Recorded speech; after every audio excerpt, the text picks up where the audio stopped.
Hi, welcome to the training for enrolling cards in the Velocity Door Access System. My name is Michael O'Connor and I'm here to try and make the enrollment process a little bit easier. So as you know, you now have access to add and remove cards and people to the access door system of your facility. You will also have some extended privileges and control of access through your door system. So the first thing to do is open your browser, and you need to go to a website known as doorsecurity.aps.edu. Don't worry about the change name, but here is the login right here. You will log in with your e-employee number and your email password, the normal password you use to log into your computer every morning.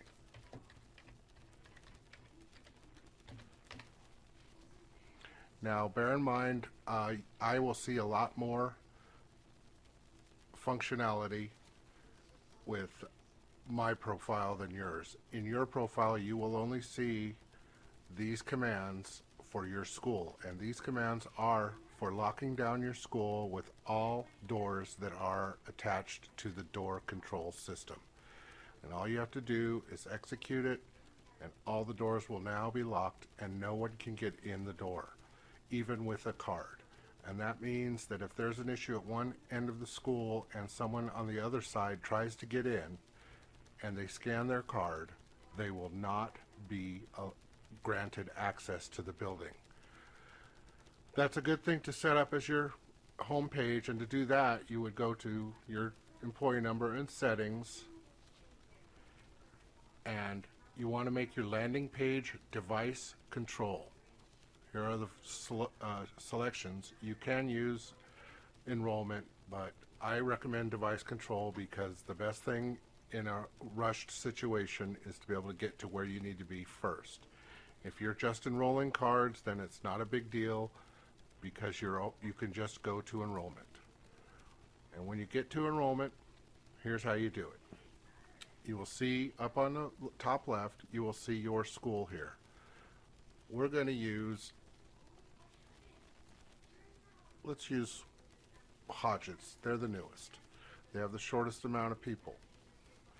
So if you don't see this on the left-hand side, you will see an add person over here in the top right. And you will click on add a person, and you will pick add a person in the sub menu that pops up. And we're going to create one, test teacher. The most important thing you need to know about here is please put a middle initial because a lot of staff members may have very similar names, and it may be easier to find them if you know their middle initial. Next is required field is an employee number, their title, and their department. Now if they're just a teacher, so I would put Hodgins here, Hodgin, and their location code, which is 273. It's not required, but I really recommend you do it.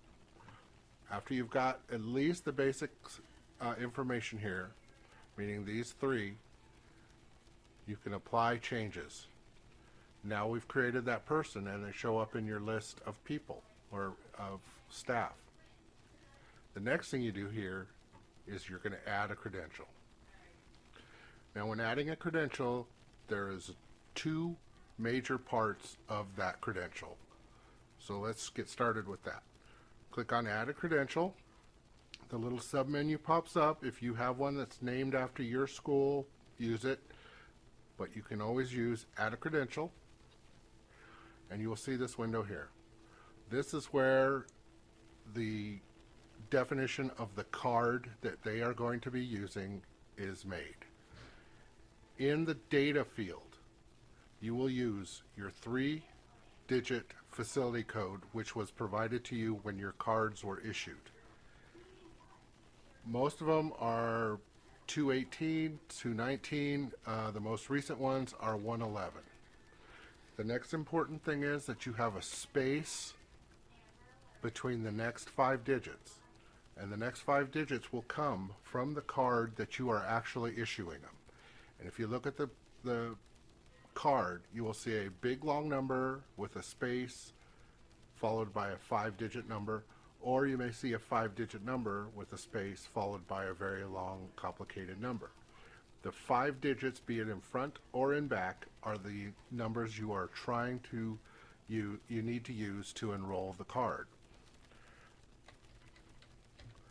So after you enter the facility code and the 5-digit card number, you must hit the enter button, not anything else. It has to be the enter button.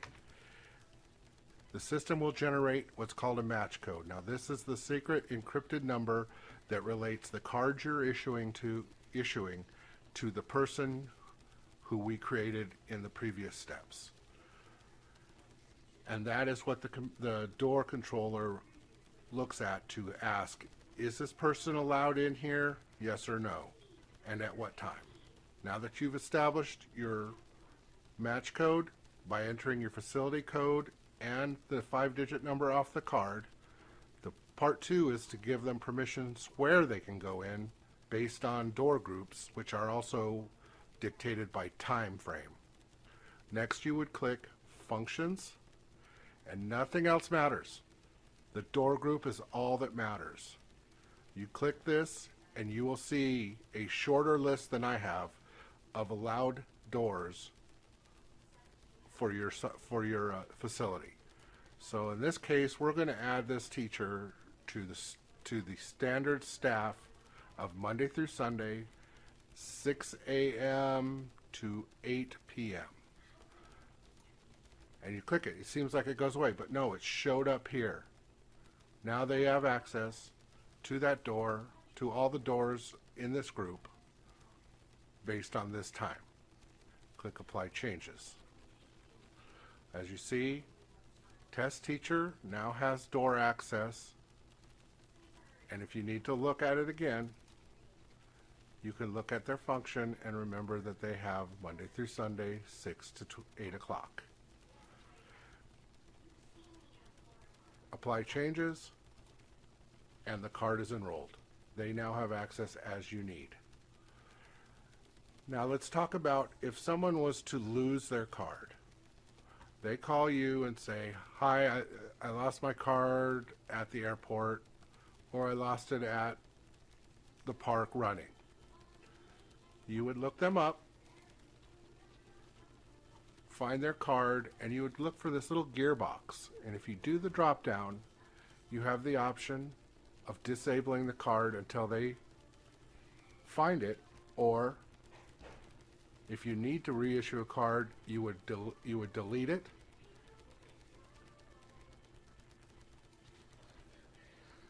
approve it.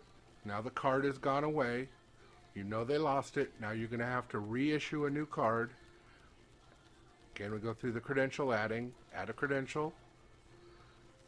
Use your same facility code on the same card, for another card, and then the new card is added. Hit the enter button, the new code is created. Go to the function tab, pick their door group that they were supposed to have to begin with. Give them the same properties and apply changes. Now their card is disabled and gone. If it shows up again and they can return it to you, you can reuse it, that's fine. Go ahead and put it in your stack of cards so that the next person you need to issue a card to, you can use that card to issue it. Click Apply Changes. It's enrolled and all is done. So that is basically the functionality of the web page.